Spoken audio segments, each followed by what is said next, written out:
Nurdiansyah? Ibu. Rasmanda? Dari Bu. Kenapa dia? Suratnya? Muhammad Raju Rizki? Siti Nadila? Ibu. Uswatun Hasanah? Di sini. Ada suratnya? Ada Bu. Ada Bu ini. Nanti. Ellen Melani? Hadir Bu. Risan Yang Hairi? Nggak ada Bu. Ini apa? Apa? Harun Kartika Rahmani? Hadir Bu. Molina? Hadir Bu. Kansa Saihaya? Hadir Bu. Gimana orangnya? Saya Bu. Winalda Mahfikia Jauhari? Hadir Bu. Orangnya mana nih? Ada Bu. Ada? Ada. Bu. Ada Bu. Adi Nuria Haryatma? Ibu.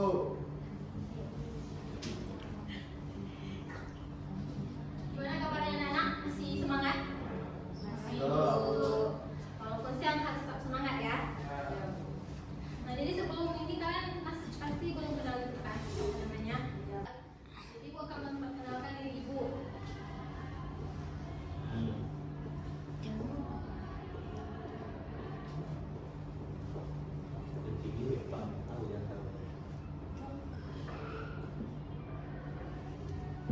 Jadi nama ibu Nisa Ulhaira, kalian bisa panggil ibu Nisa. Nah, ibu asalnya dari Aceh Besar di Luknang. Ada yang orang Luknang juga nggak di sini? Ada. Jadi ibu adalah mahasiswa dari Universitas Syah Kuala, Fakultas Keguruan dan Ilmu Pendidikan, program studinya Pendidikan Pancasila dan Kewarganegaraan. Di sini ibu sedang mengikuti program dari MBKM kelas Kalambur. Jadi ibu akan masuk di sekolah kalian untuk beberapa pertemuan selanjutnya. Oke. Kita belajar pada bab 3 tentang Bhinneka Tunggal Ika.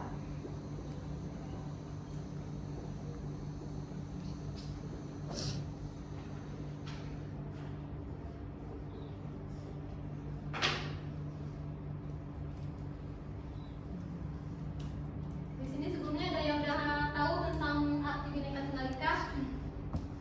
Tahu Bu. Apa? Berbeda-beda tetapi tetap satu dua. Ada yang lain? Sama jawabannya? Ya Bu. Nah, artinya kan di Indonesia ini kita memiliki banyak sekali perbedaan. Jadi maksud dari Bhinneka Tunggal Ika ini adalah walaupun kita berbeda-beda, mulai dari sukunya, agamanya, bahasa daerahnya, rasnya, tetapi kita tetap bisa bersatu sebagai warga negara Indonesia dalam bingkai Bhinneka Tunggal Ika. Selanjutnya ada makna Bhinneka Tunggal Ika bagi bangsa Indonesia. Jadi semua yang Bhinneka Tunggal Ika bagi bangsa Indonesia merupakan dasar persatuan dan kesatuan Indonesia. Yang walaupun Indonesia memiliki banyak keragaman, jadi materi subbab kita hari ini adalah mengenali, menyadari,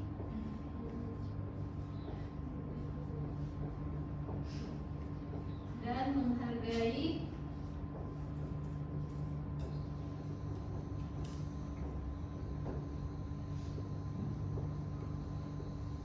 keberagaman identitas.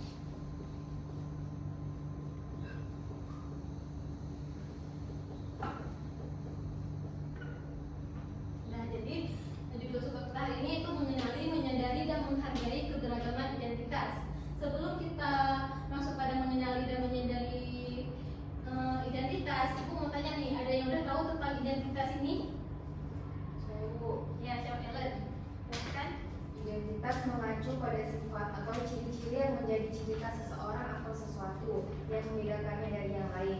Identitas itu bisa merujuk pada berbagai aspek, baik individu maupun kelompok, dan mencakup berbagai dimensi seperti budaya, sosial, etnis, agama, dan pribadinya. Nah, bagus. Ada yang lain mau menambahkan? Jadi identitas itu juga bisa dibilang jati diri kita sendiri gitu. Jadi setiap orang mempunyai identitas yang berbeda-beda. Misalnya nih ibu dari suku Aceh, gitu, bahasa daerahnya bahasa Aceh, gitu. Dengan kalian pun berbeda-beda, nih kan. Nah, jadi nggak ada yang sama nih dengan identitas.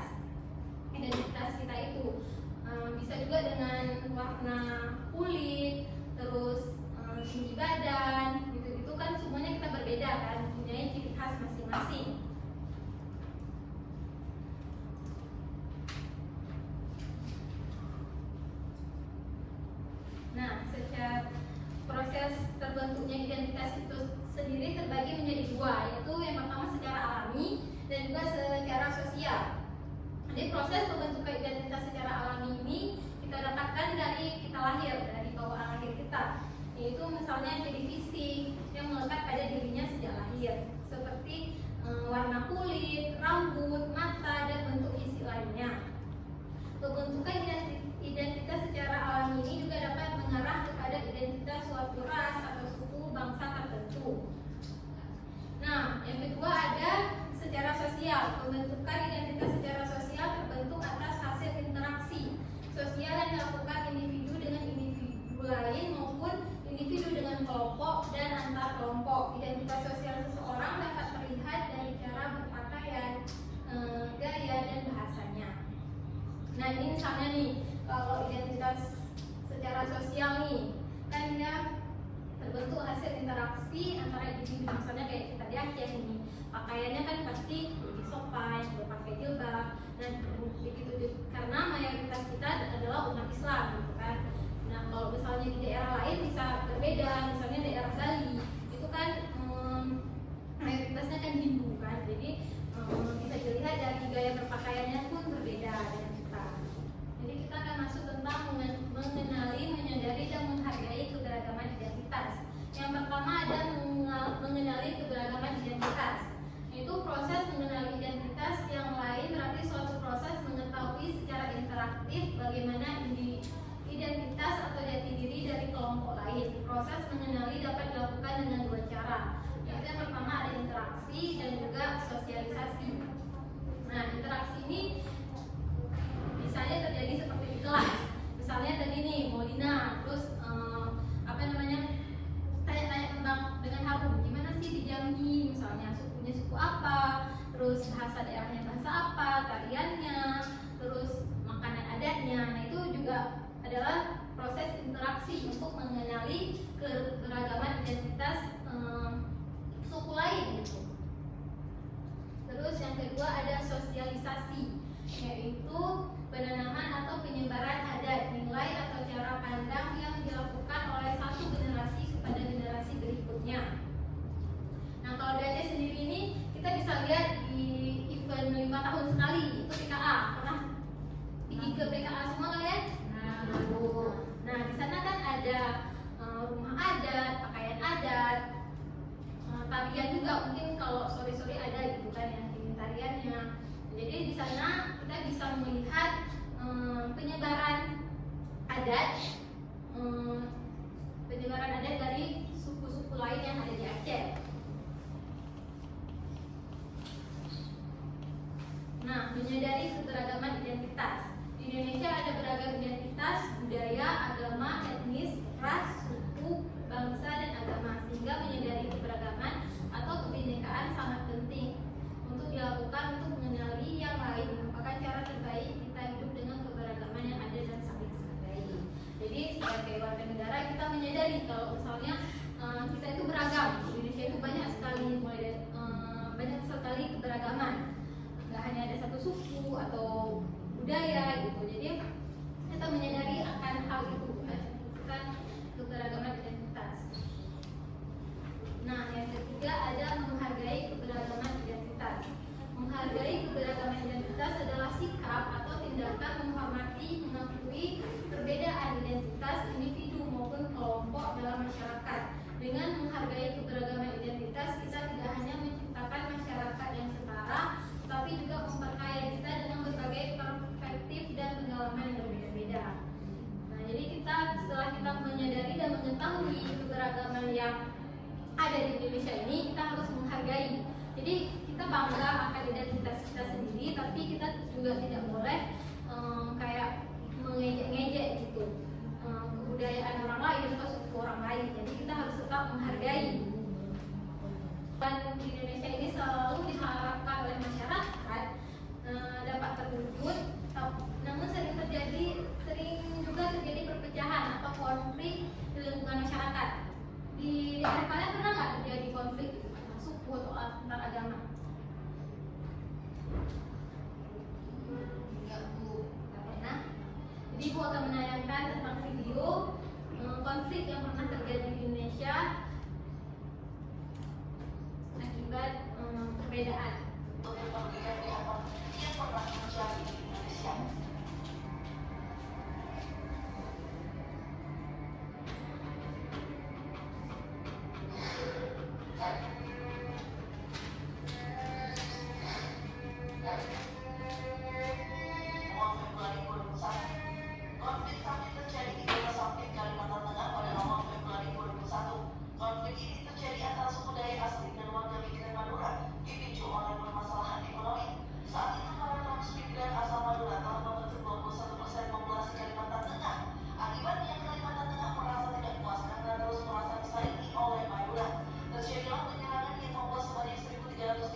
konflik itu bisa terjadi?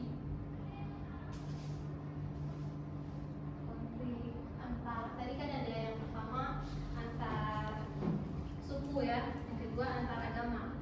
Itu kenapa? Mungkin karena ekonomi. Yang lain ada yang ini? Suku asal bersaing. Bisa ini ya.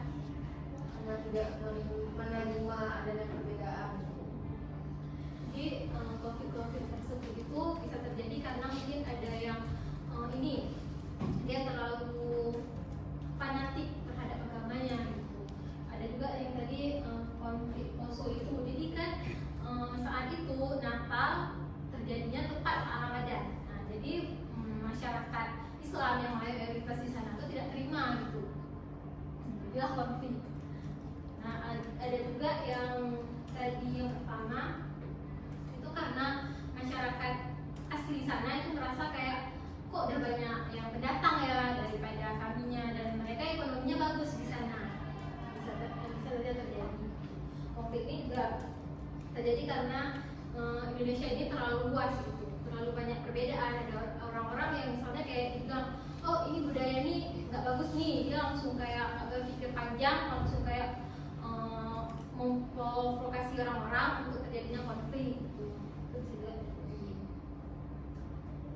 Nah, sekian pembelajaran kita hari ini. Ada yang ingin ditanyakan? Ada Bu. Jadi apa yang menyebabkan masih sering terjadinya konflik antar agama di Indonesia? Oke, ada yang lagi bertanya?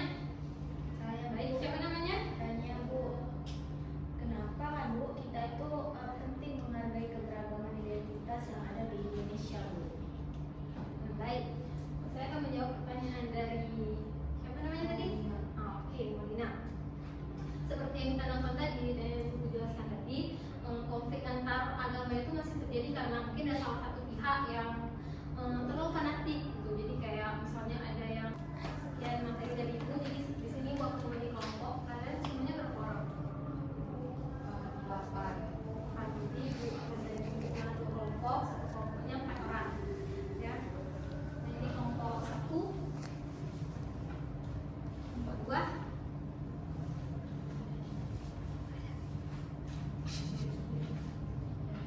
Nah, jadi gua akan menjelaskan terlebih dahulu tentang LKPD-nya. Nah, di sini kan ada teks tentang konflik. Jadi kalian baca dulu dan diskusi dengan kelompok. Terus kalian buat identifikasi permasalahan yang terjadi pada teks tersebut, identifikasi penyebab konflik tersebut, dan juga menurut pendapat kalian upaya apa yang bisa dilakukan agar konflik seperti teks di atas tidak terjadi lagi pada masa mendatang. Nah, di belakang ini ada kertas untuk kalian isi jawabannya. Yang pertama tulis dulu kelompok berapa, terus kelas berapa, dan juga anggota kelompoknya. Silahkan dikerjakan. Ada yang tulis itu? Yang nggak tahu namanya?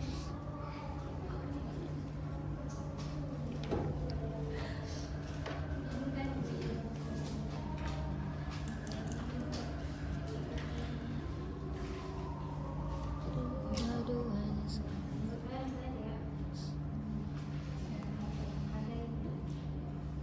kelompok 2 gimana? Ada ini kesulitan?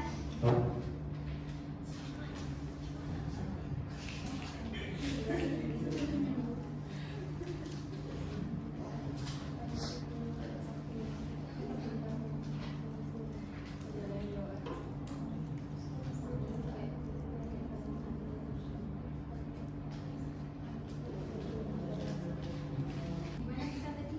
Bisa lu diskusinya? Apa ya?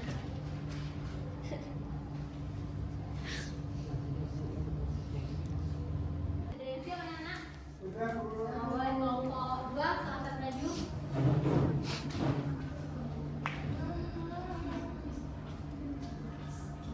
Baik, Assalamualaikum warahmatullahi wabarakatuh.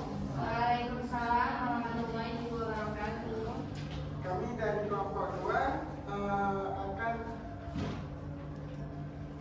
akan mungkin membahas beberapa tugas yang telah kami jawab gitu. Tugas yang telah kami jawab terkait konflik samping. Yang mana yang pertama itu kami disuruh untuk mengidentifikasi permasalahan yang terjadi pada konflik samping itu.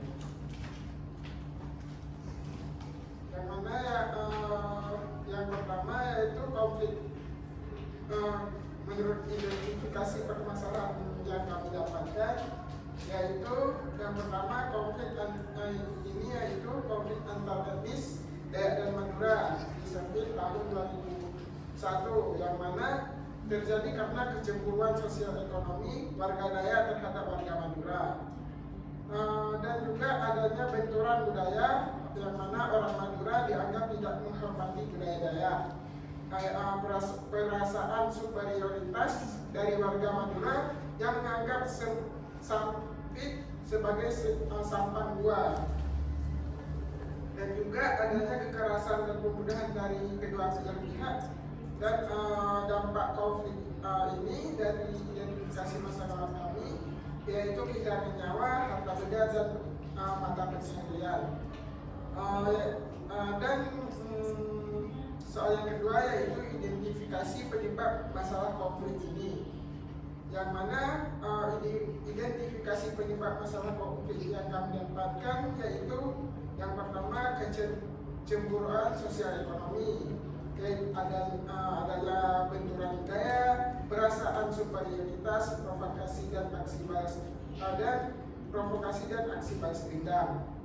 Dan yang terakhir yaitu menurut pendapat kami, upaya apa yang bisa dilakukan agar konflik seperti konflik samping ini tidak terjadi lagi pada masa mendatang, yaitu adanya dialog dan mediasi, dan pendidikan multikultural, menegakkan hukum yang adil, pemberdayaan ekonomi yang merata, dan membangun narasi bersama. Sekian dari kami.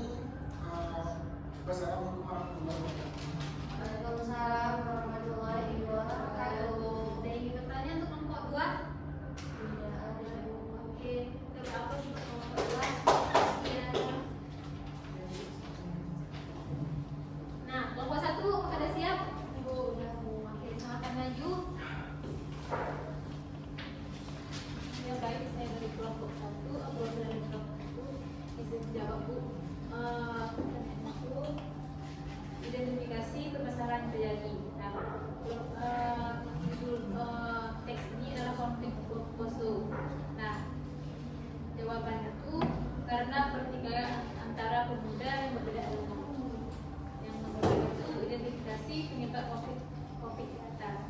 Nah, penyebabnya itu konflik ini terjadi terduga di Poso sendiri. Pertama kali terjadi pada 24 Desember 1998 yang diawali dengan pertikaian antara pemuda yang berbeda agama. Peristiwa ini menimbulkan kesentimen yang cukup besar bagi umat Islam dan Kristen dikarenakan bertepatan dengan bulan puasa dan perayaan Natal, ditambah lagi dengan panasnya Pilkada Poso tahun 1999. Nah, yang terakhir itu menurut pendapat kami ya, upaya yang harus kami lakukan yang bisa dilakukan agar konflik tidak terjadi lagi. Jawaban kami itu berdamai dengan keadaan, saling menghargai, harus menghargai setiap toleransi. Ada yang bertanya kepada kelompok 1? Ada. Terima kasih. Baik, dari tugas diskusi kelompok tadi, untuk kelompok 1 sudah baik dari mulai diskusinya tentang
bertemu minggu depan